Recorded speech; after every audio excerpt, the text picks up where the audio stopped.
Here's to the finest crew in Starfleet. When it comes to my crew, you won't get any argument from me. This is a parody. Paramount owns the song. Welcome to The Greatest Generation. It's a Star Trek podcast by a couple of guys who are a little bit embarrassed about having a Star Trek podcast. I'm Ben Harrison. I'm Adam Pranica. There's a thing on the Game of Buttholes, The Will of the Riker, Quantum Leap, that forces us to do shots of alcohol. Sure. Is it 6 shots of alcohol in honor of the Xindi War? Oh, yeah. A war I'm unfamiliar with. An amount of shots I'm unfamiliar with, really. You'd have to go back to college for me. Yeah, same. I don't think I've ever done that before. I don't think it's advisable. This is not a Marin that's on that game, but maybe it should be, because I have in front of me, and I believe you do too, 6 ice cream mugs with little scoops of ice cream in them. Oh, you did the assignment differently for me, Ben. Okay. I have all 6 pints. Oh, man. And I've put them on my special 10 forward tray that you and I were able to sneak out of the CBS event. Yeah. Back when they did the 10 forward event in Los Angeles. Ben, we're doing this because Kevin from Cincy and FOD sent us a Graeter's ice cream gift certificate back in a code 47. Yeah, this was episode 525 of this very show, and a very generous gift certificate. Neither of us, I think, had ever heard of Graeter's ice cream, but in an effort to lure us to, what is it, the Buckeye State? Is that what Ohio is? It is. Kevin sent us these gift certificates to try one of their favorite local treats. And in so doing, has kicked off a brand new segment, Ben. Would you like to know what it is? I'm dying to know this. I think people have known for a long time that maybe even more than being Star Trek and comedy people, we're really food people at heart, aren't we? Mm-hmm. They love our food reviews. They love our food opinions. They love our food stories. So why don't we give the people what they want? A real true blue food segment that I think is going to be the next smash hit segment on our show. And I'm calling it Gach or Patach. Delicious. There's only 2 ways to review the food that we enjoy on a Greatest Gen episode, Ben. It's good. Good like Gach, like Klingons love. A delicacy. Or you wouldn't feed it to a Patach. Right. Should we go down the line? How do you want to structure this? Because I think we're probably not going to have 6 of the same flavors. I'm just now noticing something that I did with my ice cream arrangement. I have unfortunately arranged them into 2 sections, light and dark. You got a little bit of a ice cream segregation situation happening there. I do. You didn't mean to. This was an implicit bias thing. I mean, this is why Uxbridge Shimoda, and I say this in every meeting, needs a DEI program, and you always fight back against it. I do. Yeah. I see we have a long way to go.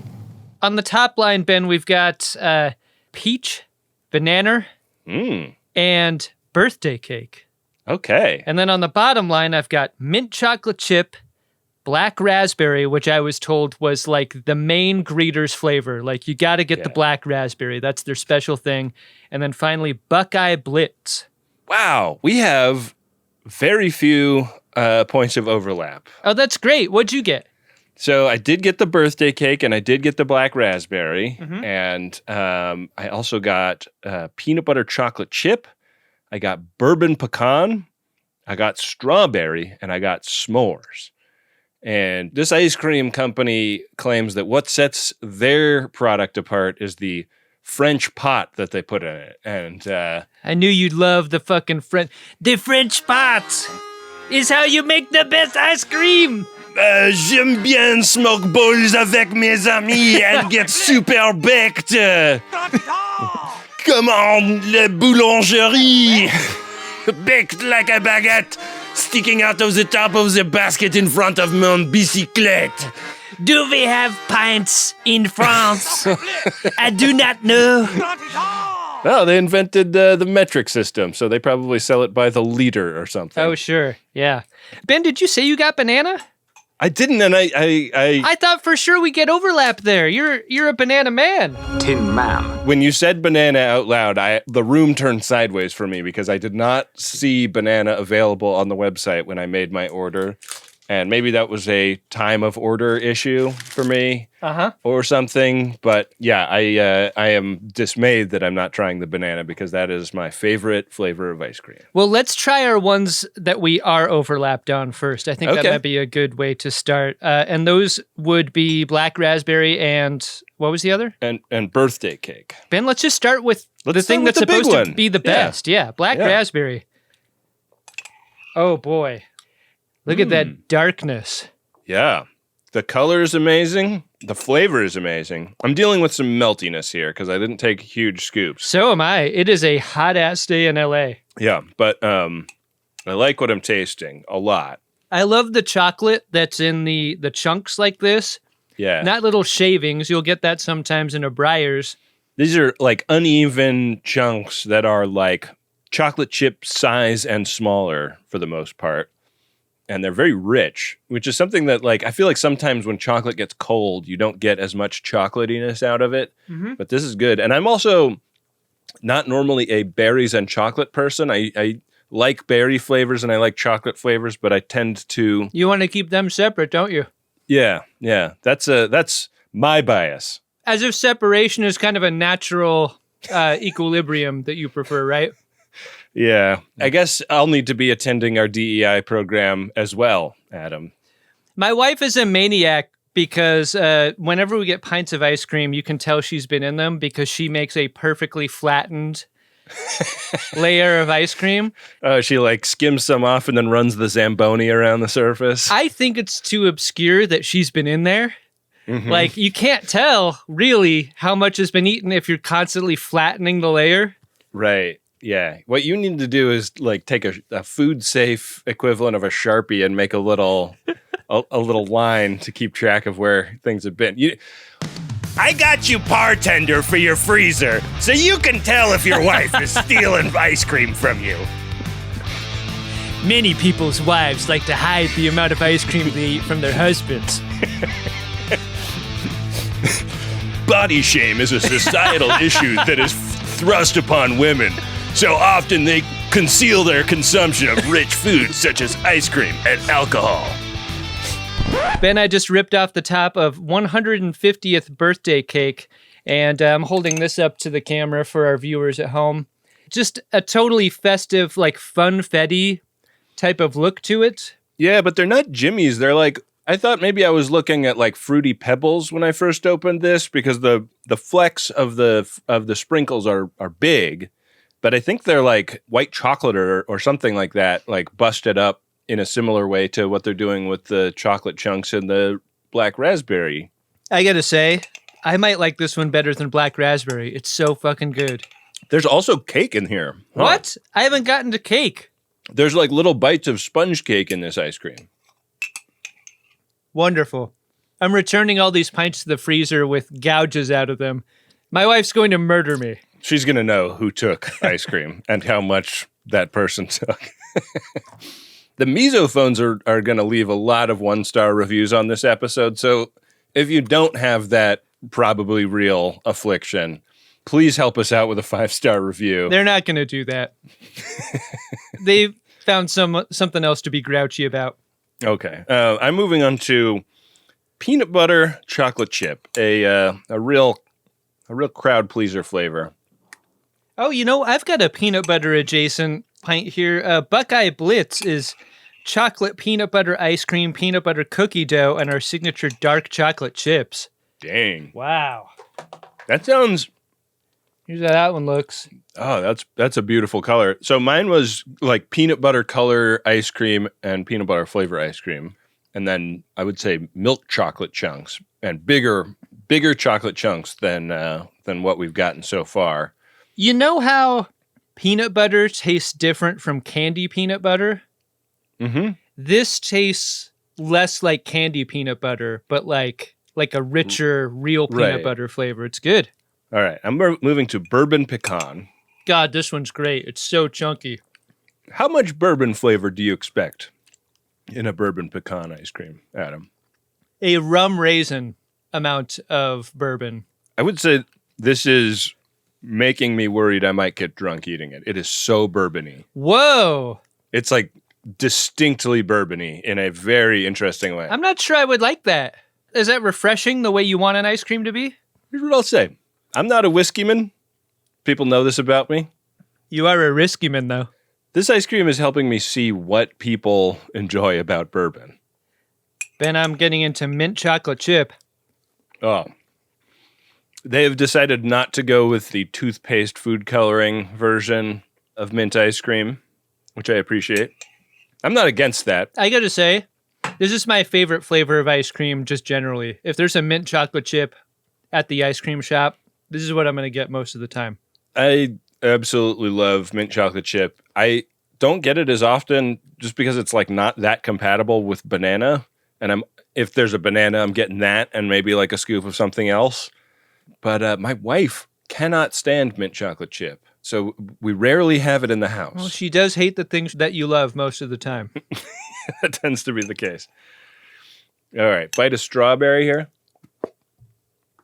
I'm also going for the fruit pint, mine being peach, and it has gone so soft in just the couple of minutes they've been out. Holy moly.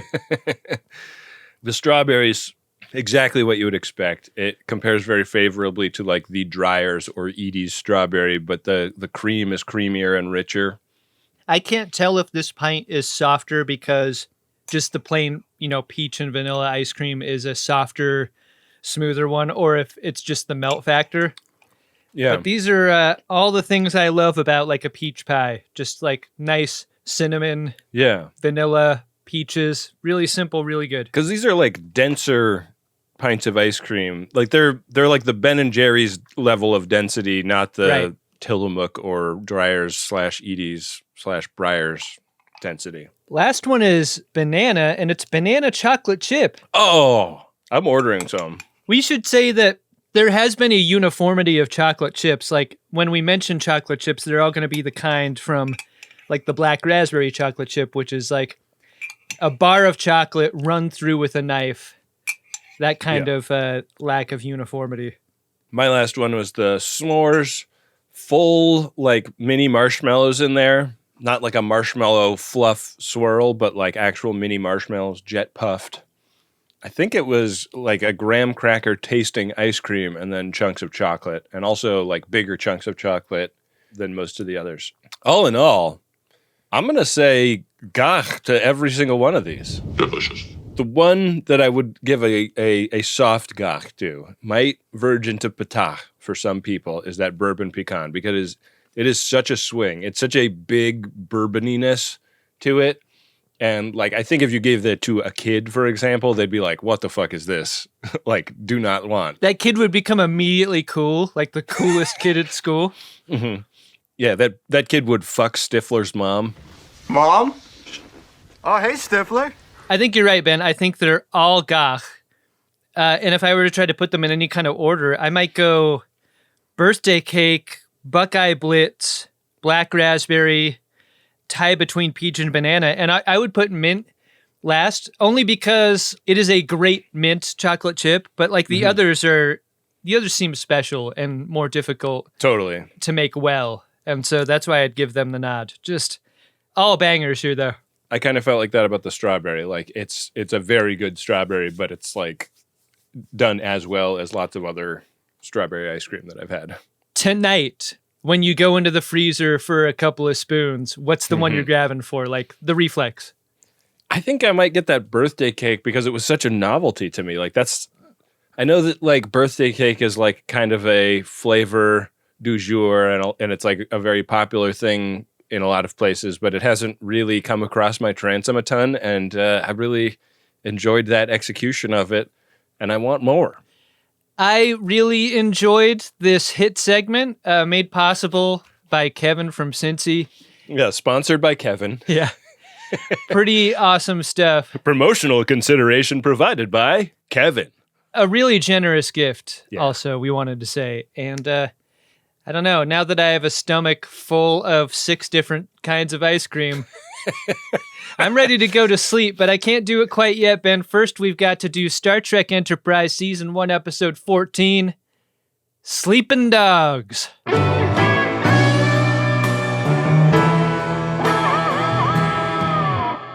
It's going to be like the time they pumped Rod Stewart's stomach. Mm-hmm.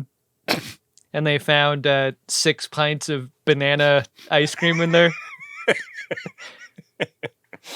Our cold open is in the armory, and the more I think about it, the more I believe this is a terrible place to do combat training with a phaser, right? Yeah, I mean, they say that they're shooting like non-live ammunition at one point, but like, what ammunition? That's what they said on the film set of The Crow also. Okay, my bad. Shut it down. Yeah, they sure did. And other film sets. Yeah.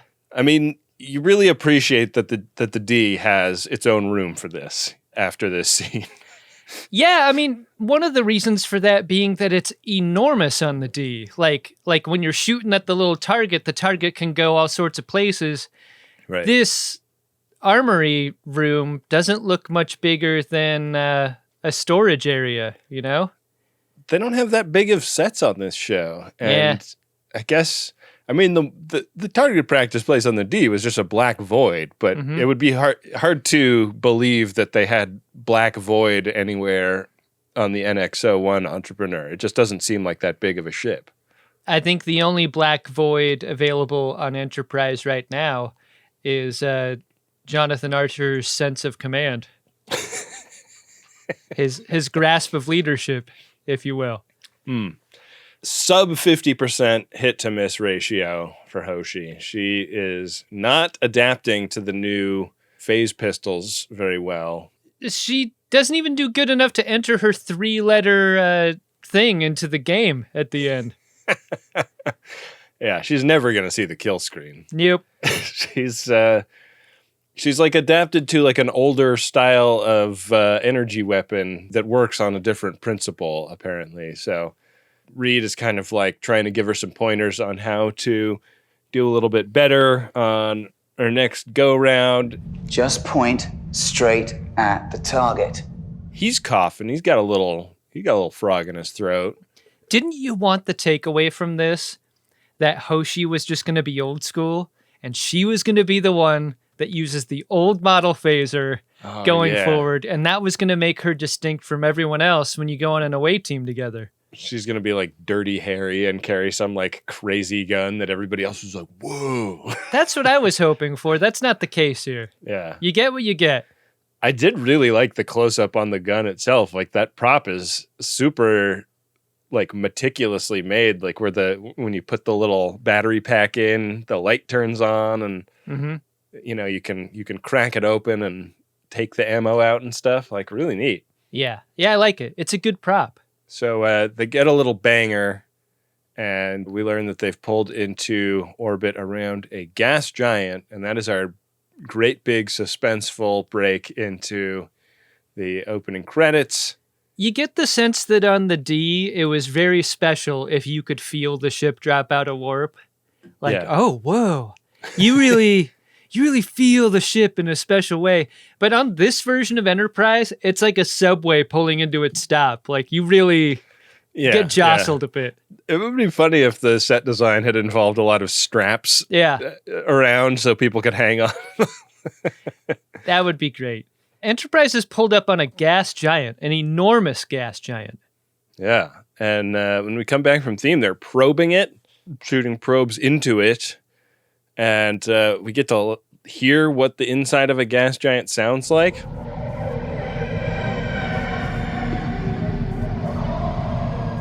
Siren calls. Haunted as hell. Yeah. Scary to Mayweather. Yeah. They could have had any sound here. Like, could you imagine if like Hoshi held a hand up to a headphone and it was this? Going where my heart will take me. It sounds very strange. Right. Or if she was like, Sorry, I can't quite make it out. Let me turn this up. And she like turns something and it's this.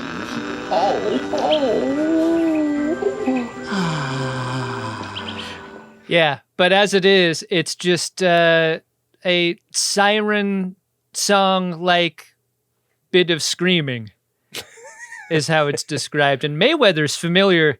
I thought it was a little creepy that Mayweather was familiar with this amount and volume of screaming. He's heard this before, kind of a lot. What's going on there, Mayweather? Well, we learned that those like long haul freighter people are really into fucking mid-voyage, so Yeah. like Mayweather, just by that reputation alone, has to be like the number one stick man on the ship, right? Every ship's got one. Look, man, I think you and I are going to have to do a lot of character development at Mayweather from this point forward. Okay? So whenever you see something on the shelf, it's time to throw it at Mayweather. It's like being back in the war. Who are you? Ensign Travis Mayweather. Parents must be very proud. When I was a kid, we called it the sweet spot. Who are you? I'm the helmsman. I guess growing up a boomer has its advantages. And your mom? Very proud. That's true. It takes practice. Other than keeping Ensign Mayweather up at night, I'm not sure what we expect to accomplish here.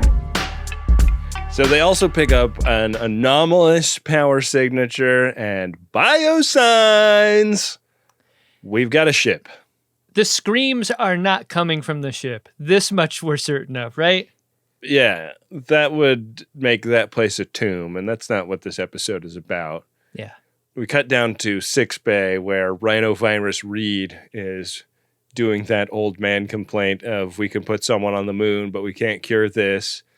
And Phlox is saying that humans have it really easy when it comes to what their colds look like.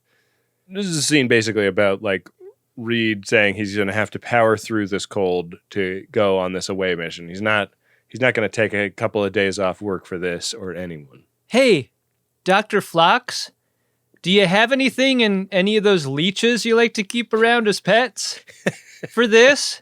Like, test something out on me. I was waiting for anything like that to happen in this scene. Nope. You got it. You're stuck with it. Try to endure. If you can't get any bed rest, and that's what we learned here, like, you don't get sick days on Enterprise. Yeah. It's too bad. Yeah. We cut over to Archer's room where Hoshi tells him that they might need a translator on this mission. And Archer is the sort of captain, and I'm sure you've encountered this type of manager before, that just wants the request spelled out explicitly, like drawing it out of her for this unnecessary reason. Oh, I hated Archer in this scene. Yeah. You trying to tell me something? Make her ask for it directly so that he can then be the big man and be like, actually, you've already been added to the roster for that away team. You'd better get to the launch bay before they leave without you. Aye, sir. Shut up, Archer. It doesn't make him look cool or good or folksy. It kind of makes him look mean. What does he get out of this? Like, it just takes more time and it's like more humiliating for Hoshi. I mean, the frame isn't wide enough to know if it's sexual gratification or not, but maybe that's all it is. Hey, Archer, is this your idea of sex? Maybe it's sexual gratification for Porthos. Like the camera pans over and Porthos is like, yeah. Yuck. Yeah, I don't like this. But in the mudroom, we learn that Hoshi is attached on T'Pol's request, and Reed and them pull on their EV suits and board the shuttle pod down, where they notice the sink rate of the ship gives them about an hour of time to do their rescue business before they reach a kind of crush depth that you might be familiar with in a submarine film. Right, and that's crush depth for the shuttle, crucially. Mm-hmm. We don't know anything about crush depth for the ship yet, but they get aboard, and the first thing they do is analyze the atmosphere, and they're like, yeah, this is like, there's a little extra carbon dioxide, but this is human and Vulcan breathable. Let's go for it. Reed takes off his mask first. Like, maybe just keep him on. Why not, you know?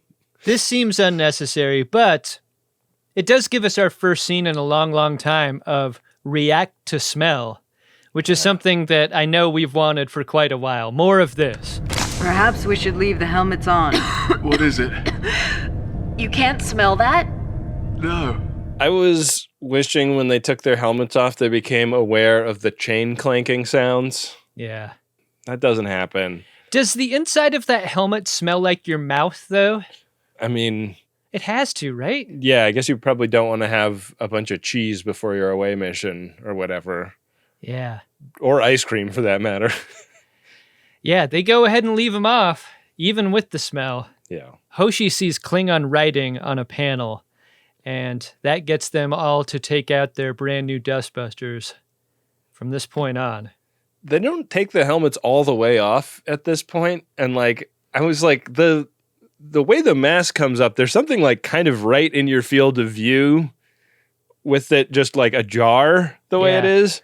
It's like if you're too tall to drive a convertible, you're just like seeing the roof. Yeah. It's like the windshield. If you're worried about these Klingons and needing to bullseye them, like I would either put the helmet back down or take it all the way off. But this seems bad. They make their way to the bridge of this ship, and they find a mix of dead and alive. This place isn't entirely a tomb. Right. It's half tomb, maybe.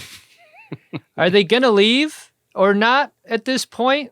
T'Pol is aware of Klingon customs. She makes it clear that these folks don't want to be disturbed. They're either dead or on their way to dead, and that means they're on their way to Sto-vo-kor, and that's a place they want to go. Attempting to rescue these nearly dead Klingons is only going to piss them off from an honor perspective. And this is why DEI programs exist. This is why they have them on the Vulcan Starfleet or whatever, and why Reed is decidedly misunderstanding the situation when he's arguing for not letting them die. He has no cultural context to make that decision. There you all day long. No one listens to T'Pol, ever, including now. And as we think about that fact, we cut away quickly to the mess hall where there is a living Klingon woman there, and it seems like she's about to be a problem.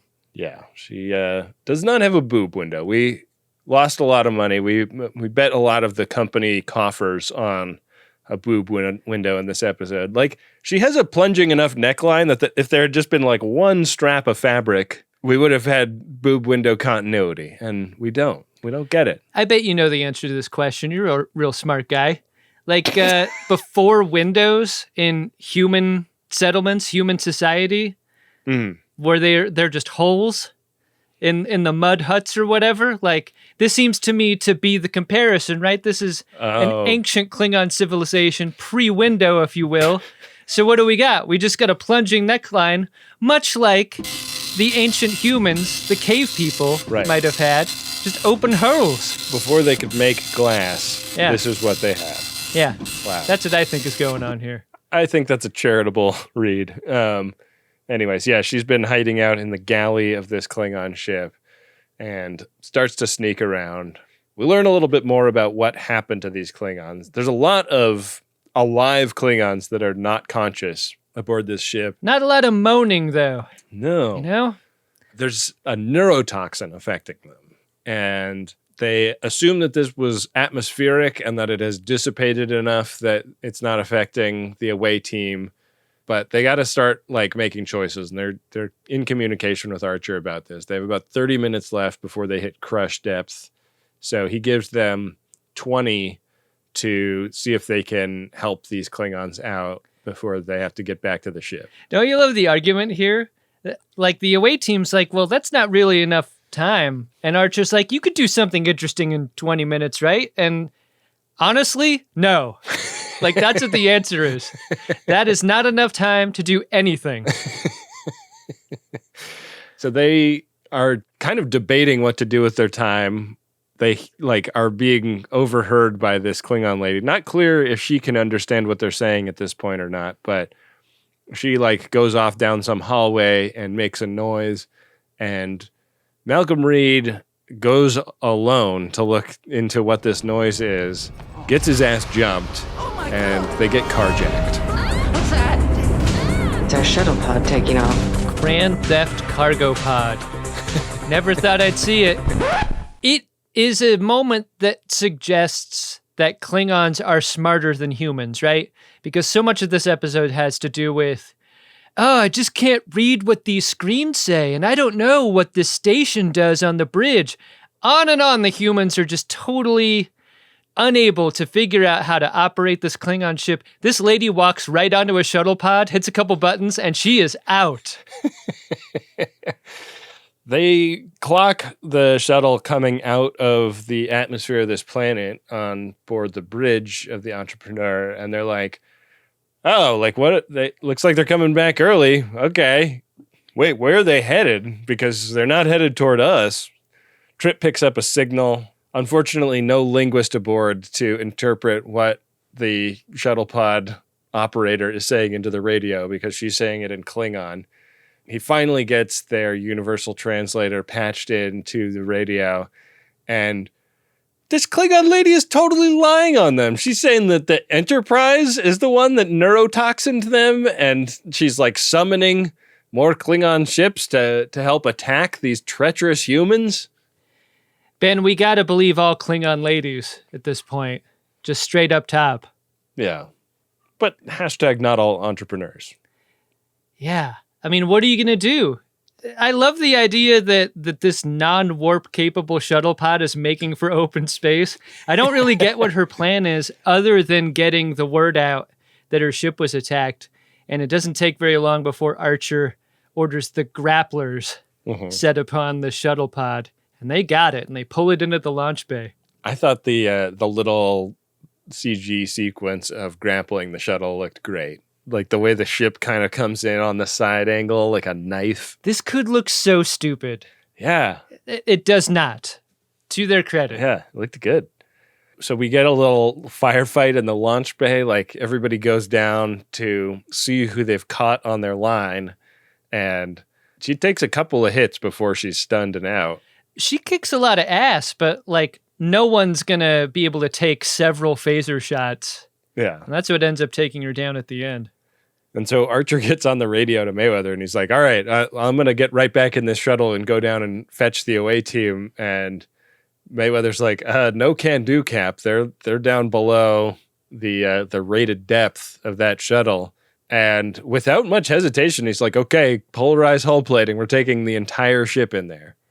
Kind of a weird moment here when Trip says no, Cap. Yeah, what are you, a Zoomer? Incredibly prescient. I'm from the generation where cap meant insult. When you were like capping on your friend, you were busting his chops. It wasn't a lie; it was the truth. On the Klingon ship, they begin to come to terms with their situation, right? Without any escape pods. There are no escape pods. Outside the escape pod door, a spatial frontier. Nothing can survive on the surface. I thought this was a great detail. I never really thought about it, but yeah, like why would Klingons put escape pods on their ships? Why waste the space and weight, you know? Yeah. So T'Pol is like, listen, we're cooked here if we're being honest with ourselves. So the only real solution is to try and get the ship fired up and take it into orbit under its own power. And I was a little surprised at how like reluctant Hoshi and Reed were to do this. I mean, I guess they don't ever take what T'Pol says as a good idea, but like that's the point. What other ideas are there? Yeah, absent anything else, I don't quite understand the resistance here. Especially as the bangers start to get dropped. Like, they're really punctuating the danger here with these bangers. Yeah, so crush depth for the Klingon ship is considerably lower, it seems, but they're headed in that direction. So they start, like, looking around the bridge, and T'Pol's like, Hoshi, you speak Klingon, like, find something that says helm, or, like, controls or something like that. And Hoshi starts looking around. She finds like the guns first. Something they call photon torpedoes. Photon torpedoes? Never heard of anything like that. And then T'Pol finds the helm. She's like, this must be the helm right here. And Hoshi says, yeah, that says helm. And Reed's like, nice work, Hoshi. Everyone hates T'Pol. It's so savage. Except she can take it. She doesn't give a shit that everyone hates her. Reed starts hitting buttons and sitting down at the station, and nothing really happens at the helm station. And that's when they get an incoming radio call from Archer to say that, hey, Enterprise is coming to get you. Sit tight. We've got grapplers. You're going to be okay. But an ominous moment happens here, and that is the probe exploding. Yeah. And if the probe can't stand the pressure, what are the chances that Enterprise will? It cannot. And Archer has to be like, hey, sorry, rescue off. I'm going to have to go figure something else out. We go to 6 Bay where this Klingon lady wakes up pissed. Is this scene intentionally or unintentionally horny? With her strapped to the table like this. Thought a lot about the line for that and what side you try to be on when you've got a pre-boob window Klingon strapped to a table. The author's barely concealed fetish on display here. That's what I'm getting at. Yeah. Yeah. I mean, that's also your way of thinking about it, right? Like if it was a male Klingon strapped down, do you think you would have had the same thought? I would not. Are you particularly horny for this lady? I mean, would that male Klingon have like a double dong window? Maybe that would be in the scene. That would make a difference for me as well. Dr. Phlox is a great doctor. He's determined that she's got the neurotoxin in her system. And for some reason, Archer in this moment tries talking to her. And she is not trying to hear any of this guy's explanations for why she's strapped to a biobed. And she says, when her fucking boyfriends get there, they're going to kick all your asses. She's got a big mouth, but she's not kidding. I'm going to whip you silly, and I'm going to fuck you stupid. It's interesting because, like, when Archer is like, hey, no, like, we're just trying to, like, help your guys down on the ship and save your ship. And this is met with so much suspicion, and she jumps to the conclusions that it's, like, all with the intention of extracting secrets from the Klingons or doing something to advantage the humans over the Klingons. Not a lot is made over the restraint part. I want to hit this again. Like, when you are restrained by people, I think it is easy to assume bad intent.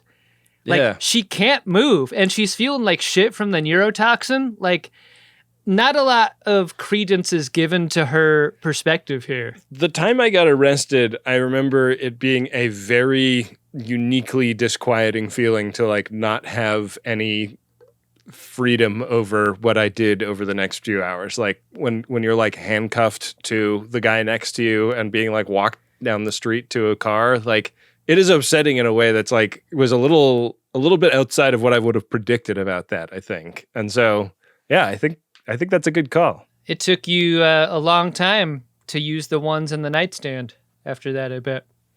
Yeah, but I powered through it, and the fuzzy handcuffs are back in the menu.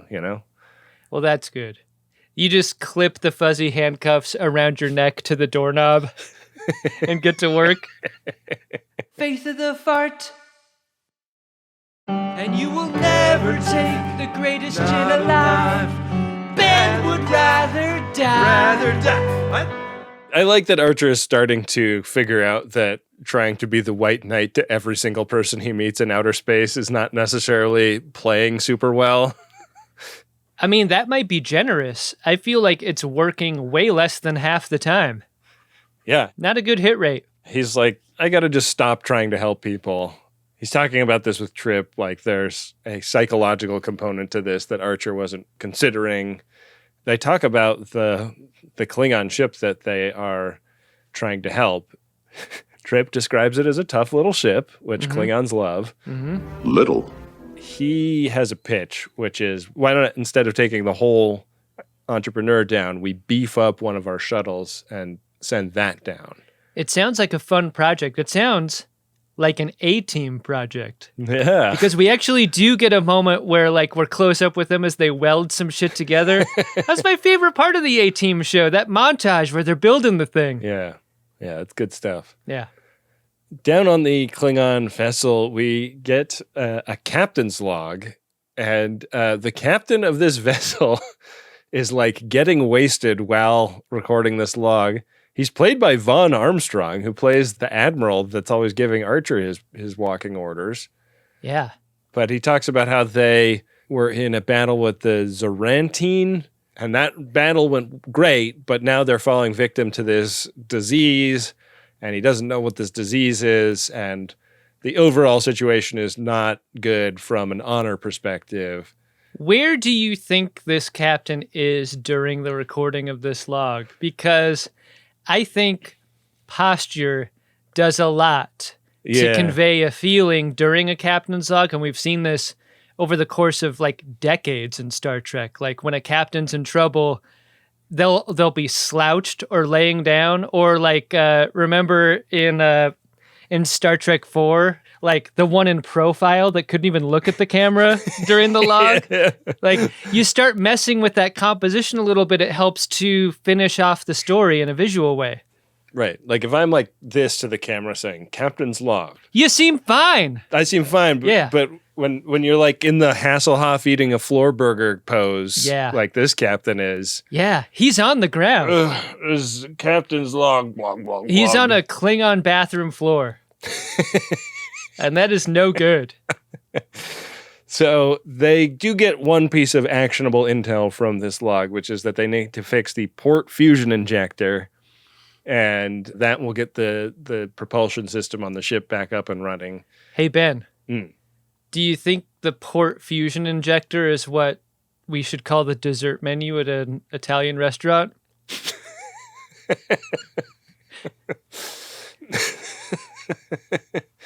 Yeah. We'll be right back.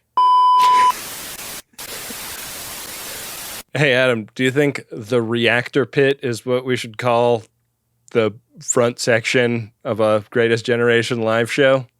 Oh, I like that a lot. Oh, that's good. That's strong. They're like, okay, like, well, we'll go try and fix that. And they figure out where it is on the ship and head down there. Meanwhile, we do get that Archer and Trip doing a welding project scene.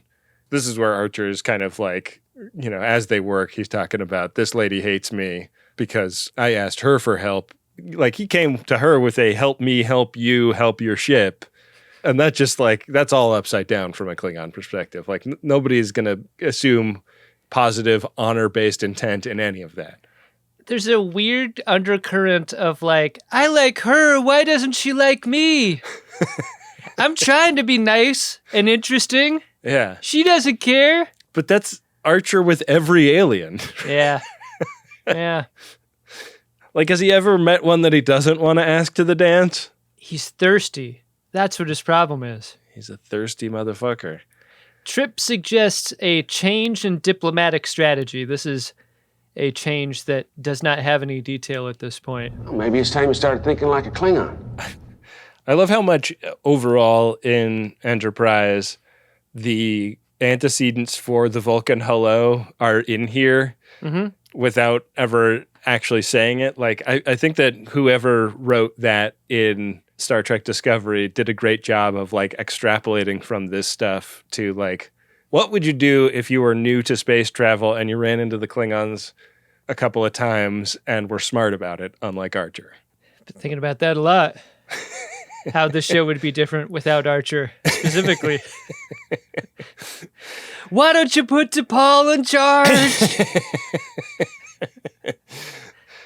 So Reed is working on trying to fix this port injector, and your boy is getting dehydrated. So T'Pol and Hoshi are going to go off and try and find him some water in the galley. We get a little tour of a Klingon galley. This is great. I love how the galley is like both immediately recognizable as that, but also like the scariest part of the ship. And the best part of a bar rescue episode.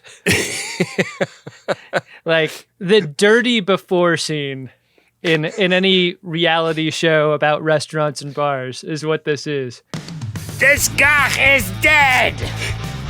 A wet market is a location that combines multiple kinds of dead animals at a temperature which grows bacteria and viral loads exponentially. Klingons are known to enjoy this particularly. I thought that they did a pretty good job with the digital targs for the time. Like, I did too. They held up pretty well. Yeah, this is not a house pet with a foam horn taped to its head like we saw in TNG. But it's like, I mean, like, it, you know, they would do better now, but this is a pretty good jump scare, I think. Yeah. It's a scene that is so heightened that Hoshi can't help but, like, take a minute. She's got to sit down for a second, and she's like, God, this sucks. This sucks because I'm doing this in front of the one crew person I don't want to do this in front of.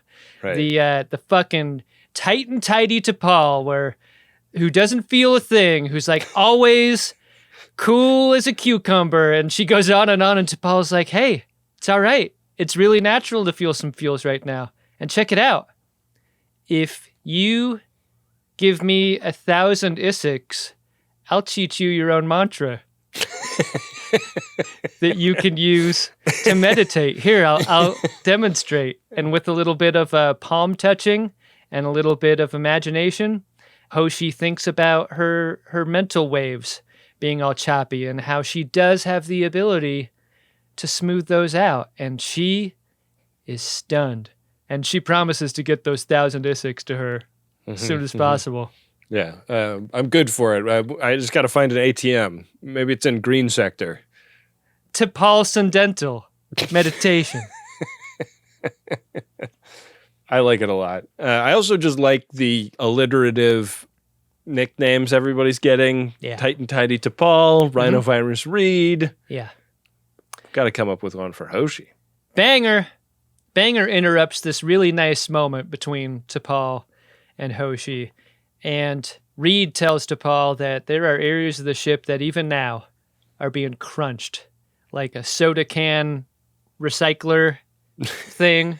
Yeah. You know how much fun those things are? Yeah, those are great until you pinch a finger. The exterior shot shows this instead of tells it in a very fun way. I love seeing this. Yeah, the ship is getting squished, and they do not have a lot of time left. And it is with that hanging in the air that we cut up to the Entrepreneur, where Trip is like, yeah, I'm going to do a couple more tests before we send this shuttle down there to do any rescuing. I just want to make sure everything is 100% the way I want it to be. We are going to pack this thing with billionaires, and we are going to send it down. We're just going to see what happens. Yeah. Sure, it'll be fine. In sickbay, they inject their prisoner/patient with the cure for the neurotoxin and start to interrogate her a little bit about how she got this. Turns out they were drinking Zarantine ale. This was their celebratory beverage, but it's also how they got sick. The neurotoxin was in the booze. This is when Archer kind of becomes a chess player. He's like, listen, like, you got poisoned. You almost died from it. We cured you.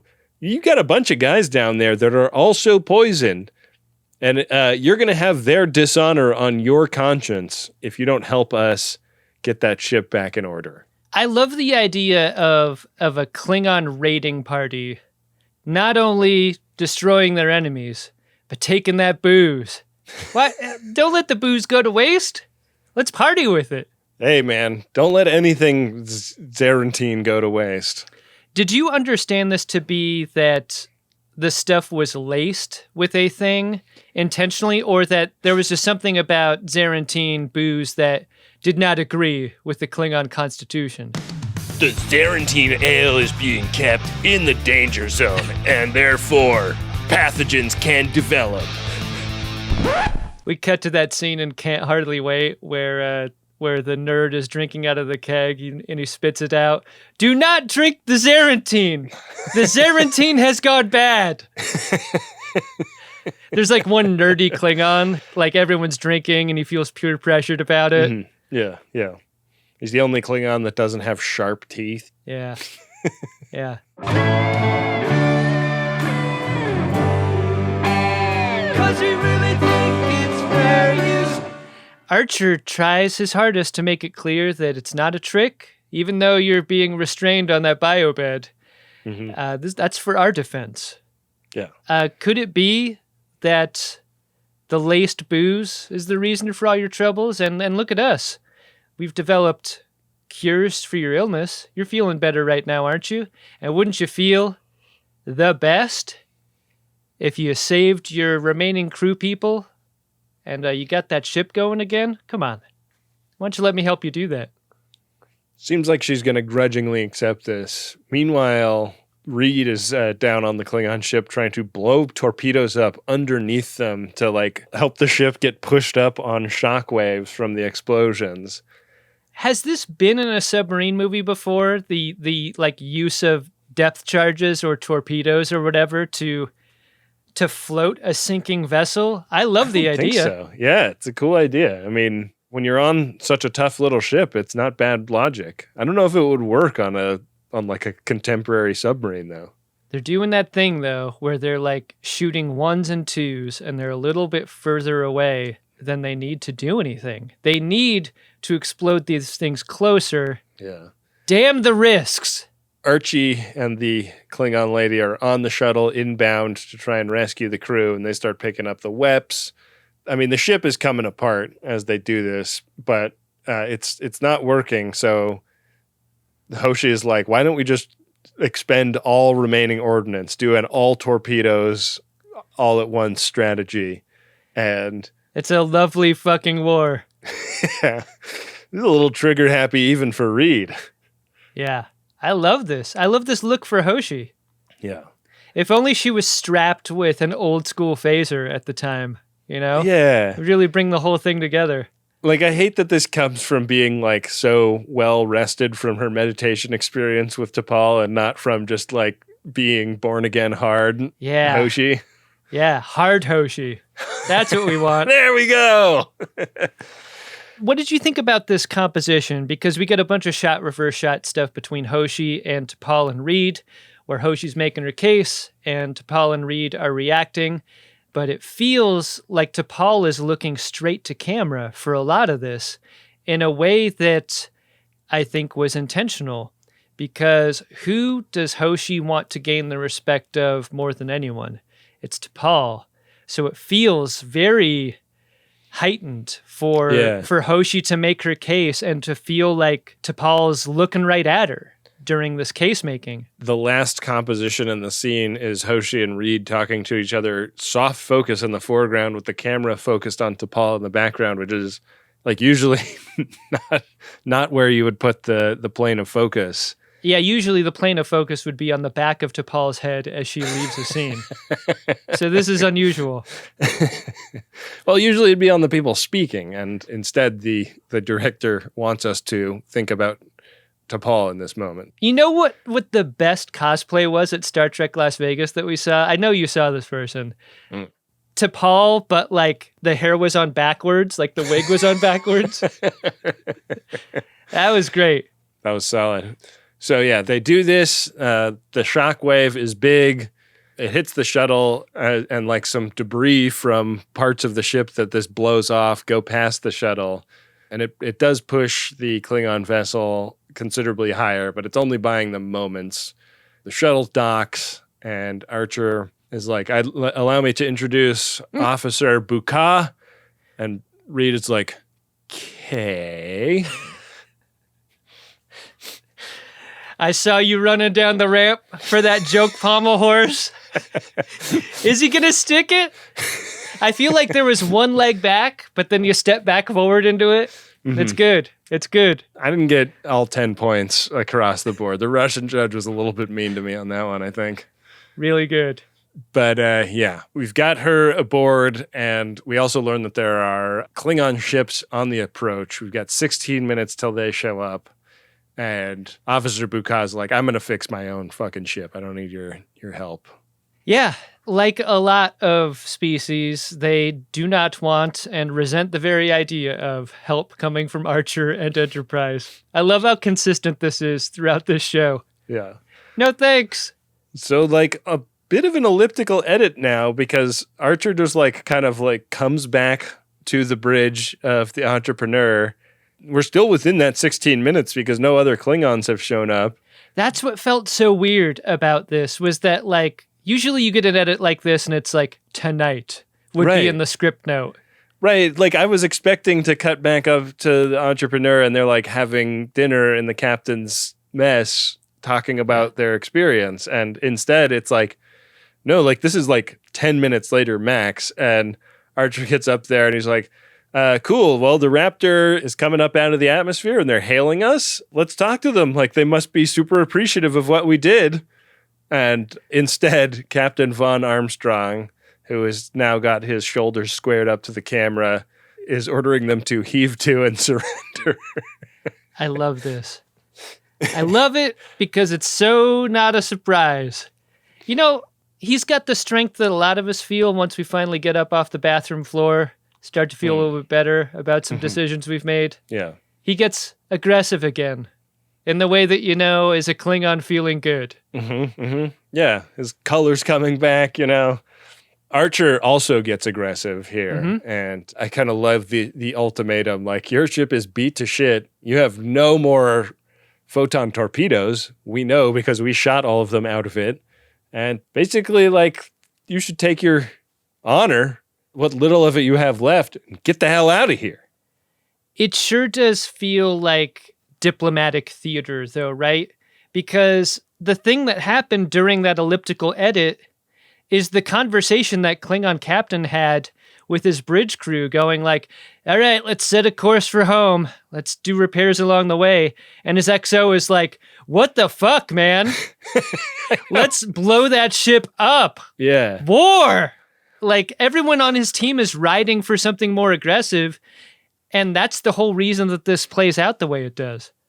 Well, yeah, and I was thinking about how much the Klingon captain is never going to live this down, you know? Yeah. Like, this will be a career-ending shame for him. And I thought it would have been a much more interesting ending if they'd been like, no deal on the taking our honor and going home. Like, we're fighting you because that's what we do. We're Klingons. And Archer had been put in the position of destroying this ship. Wouldn't that confirm T'Pol's information earlier? And wouldn't this episode have ended in kind of a spectacular fashion if Archer had to put this ship down? It would have been so much better. I would say that is a 10 out of 10 ending, and this is kind of a 3 out of 10. Yeah. Instead, we just get like decontamination chamber hangs for the away team, and we learn that this is like sort of spa-like for them. Like they love chilling in the decon chamber. It is pleasant. Even if they don't love the company, they love being in there. Are we to imagine that they did lube themselves up in a scene that we did not get? Is the lube required? I mean, they are glistening. That's the point I'm trying to make, is because like their hair is dry. Right. But their bodies are wet, which I think means that they are covered in the gel. Yeah. Who do you think got Hoshi's back, T'Pol or Reed? I think it is strange that this scene is set up where T'Pol is on the left, she's not touching Hoshi, who is in the middle, and Reed is kind of resting on Hoshi. And it's unclear whether or not that bar behind them is a backrest or not. Yeah. It's made to look comfortable in a way that in real life could not possibly be comfortable. Right. Like, no one sits like this in a sauna. Yeah, with their backs are like as straight vertical as they can possibly be. Yeah, it's not what you get here. What you get here are 3 crew people who just really could use some alone time right now after their traumatic experience on the Klingon ship. And they're just fine to take a little more time for themselves in here. And it smells great. It definitely doesn't smell like 3 sweaty bodies. That's for sure. Yeah. So is T'Pol like used to the way humans smell now, or is it her nasal suppressants are just like not adapted to suppressing the smell of Klingons? I was just going to say, I think it's the Flonase or whatever. Yeah. Did you like this episode, Adam?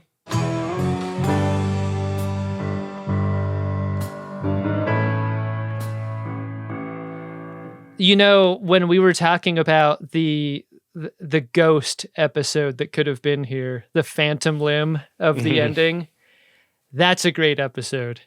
And it's unfortunate that we thought of that. I know, yeah. Like thinking of that made this episode seem less good I know. by comparison. Absent that, I feel like this episode is fine and interesting, and I like having another interaction with the Klingons.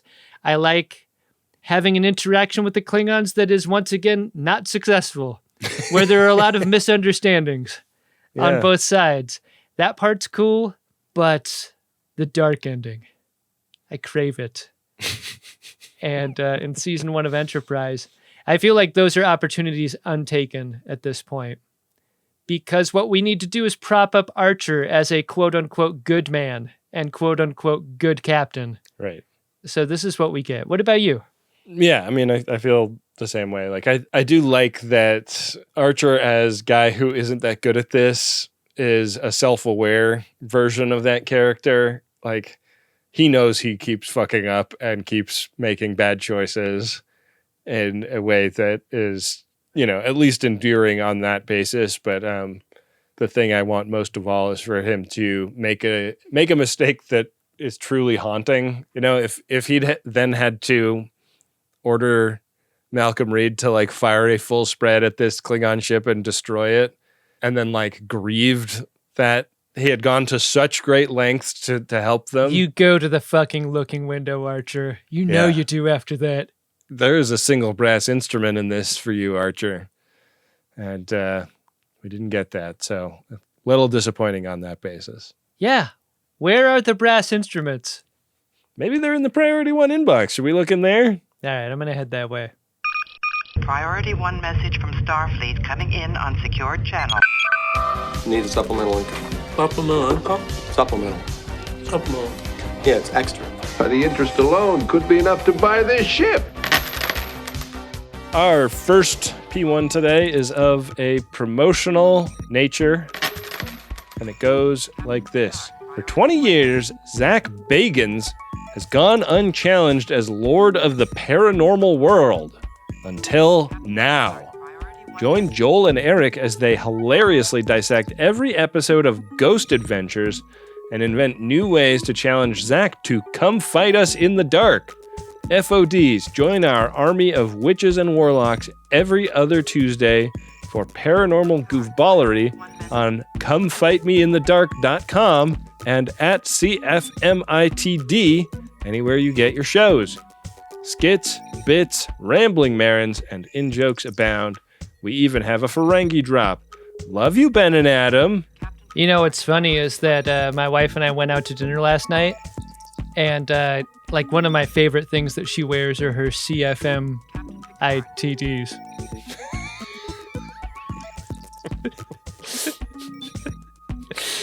Yeah.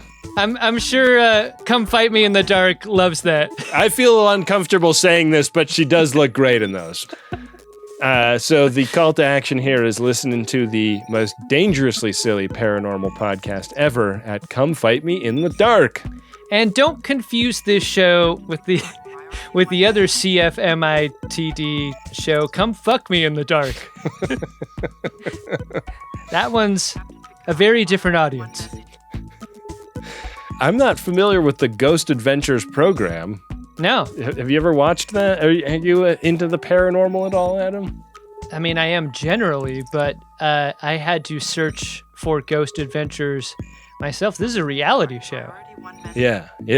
It stars this Zach Bagans character. The Zach Bagans? Listen to this. Yeah, there's an AV tech on the show named Billy Tolley. How the hell do they have a Billy Tolley and we have a Billy Tilly? Get your own Billy Tilly sounding Bill Tilly. Fucking Ghost Adventures. Pieces of shit. Wait a second. I might know a director of this show. Oh, do tell. It's possible that a friend of mine directs episodes of this. I love it. Yeah. I gotta find out if this is the show he directs. I have a friend who directs like ghost reality shows, and he's a cool dude. Thanks for the promotional P1 message.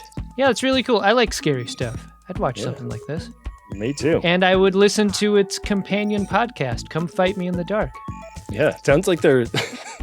This would be like if we were trying to get Scott Bakula to like rumble with us, right? Yeah. Ben, we got a personal priority one message here. It is from Dr. No Pants, and it's to Jake or John or whatever. Their message goes like this. I wanted to commemorate our relationship to this show permanently. I can't believe you got me to listen to this show when I didn't even watch Star Trek yet. Who does that? You were the best husband, catfish dad, and dad. I want Ben and Adam to know it. And now here it is, immortalized on an episode of Enterprise. Can you believe I did this? Wow. Wow, Dr. No Pants has done what I think a lot of cool FODs have done. Chosen a favorite episode, enshrined their message into it forever. Yeah. The idea that Dr. No Pants isn't sure what their partner's first name is familiar to both of us, I imagine. She sounds cool as hell. Well, congrats, Jake or John or whatever, on being a great cat/fish dad and dad. Yeah, your read on cat/fish dad is probably better than my catfish dad, which suggests a kind of lying about your identity and fooling of a Dr. No Pants. Yeah. I don't think that's what happened here. Is catfish daddy? Only Dr. No Pants knows for sure. Indeed. Our final P1 today is from Taylor, your drunk self, and it's to myself. It goes like this. I'm drunk, and this is my fan theory. Please discuss. The reason Earth is the home of Starfleet and the Federation is because of the Enterprise episode, The Andorian Incident. The Andorians never forgot it, and when all the founding members got together, the Andorians realized each race would vote for itself, but because of that episode, they decided they trusted the humans. I didn't think that episode was that foundational, but with this theory, yeah, kind of makes sense. Yeah. I mean, I think that's a great theory. It's not as drunk a theory as Taylor might have implied. No, not at all. This could have just as easily come from a sober Taylor. Yeah. Which is coincidentally the best kind of Taylor. The Taylor I prefer. Yeah, they get the hem just right when they're... Well, thanks to everyone who got a P1, whether drunk or sober. They really help us keep the lights on around here, and it's a great way to get your message out, or send a message of love, or promulgate a fan theory. MaximumFun.org/Jumbotron if you are interested in getting one for yourself. Hey, Ben. Ooh, what's that, Adam? Did you find yourself a drunk Shimoda this episode? Incredible. Drunk Shimoda!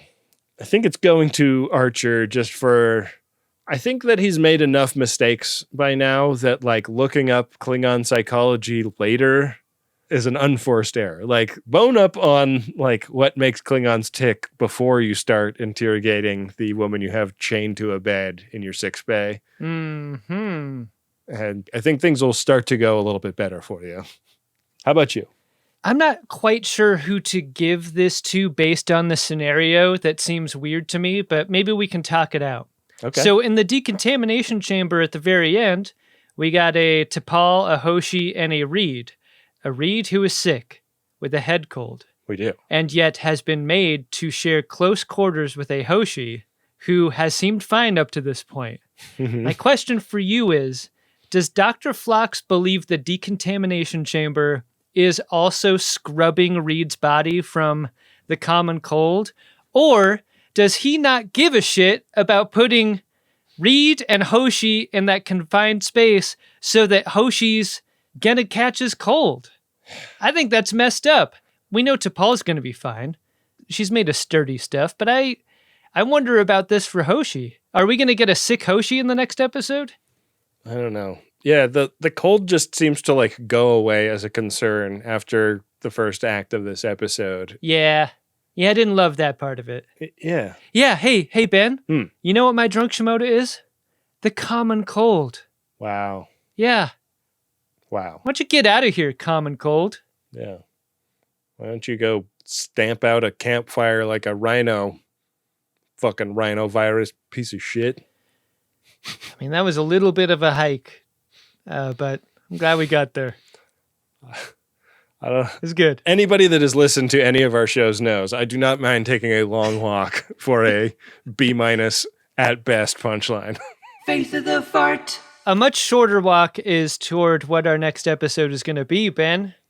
For that, we will go to our What's the Next Episode correspondent, Benjamin R. Harrison, with all the details. Next episode is Season 1, Episode 15, Shadows of Pachem. Archer and the crew are disappointed to discover that T'Pol has been ordered by the Vulcan High Command to leave Enterprise, and equally frustrated at her seeming indifference to leaving their ranks. T'Pol's last mission as a Starfleet officer, however, proves eventful when she and Archer are kidnapped by a militant faction on an alien planet. Gee, why is T'Pol acting the way that she's always acted? What's eating T'Pol? Hey, that sounds like fun. Yeah, I'm into it. I'm going to go over to the Game of Buttholes, Will of the Riker, Quantum Leap, where our runabout is currently on square 89, but literally anything is in play as we roll the 100-sided die to determine what our next episode will be like.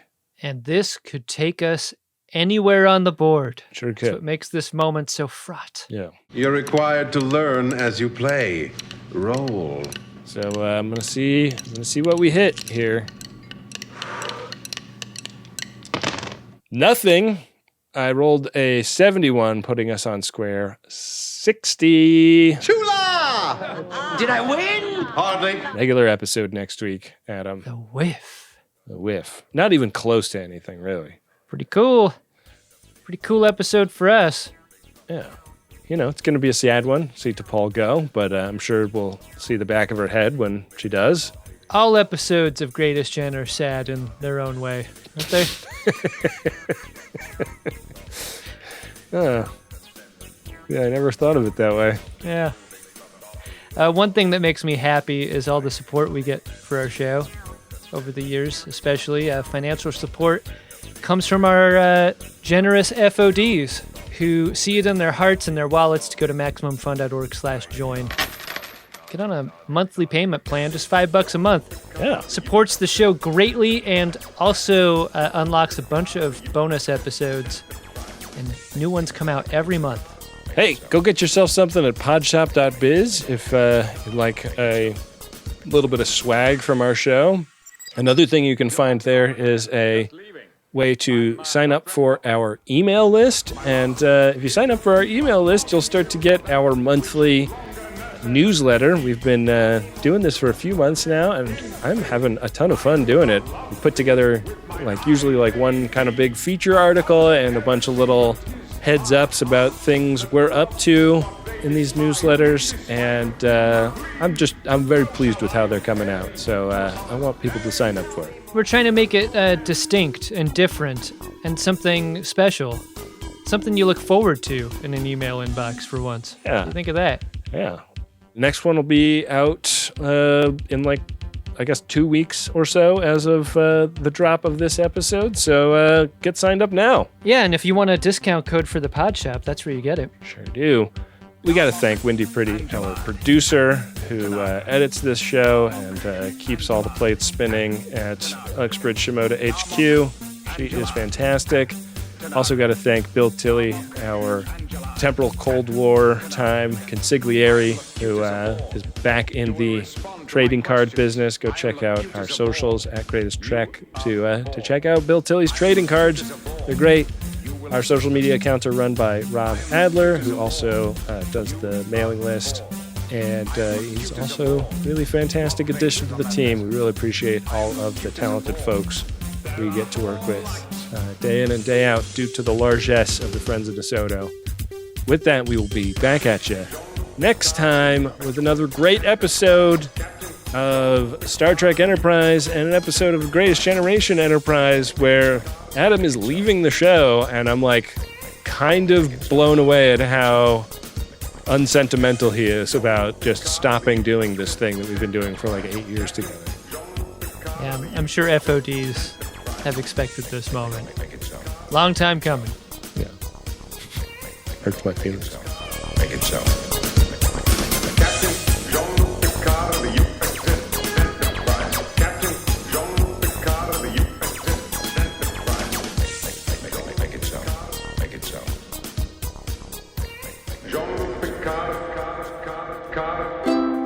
Maximum Fun, a worker-owned network of artist-owned shows. supported directly by you.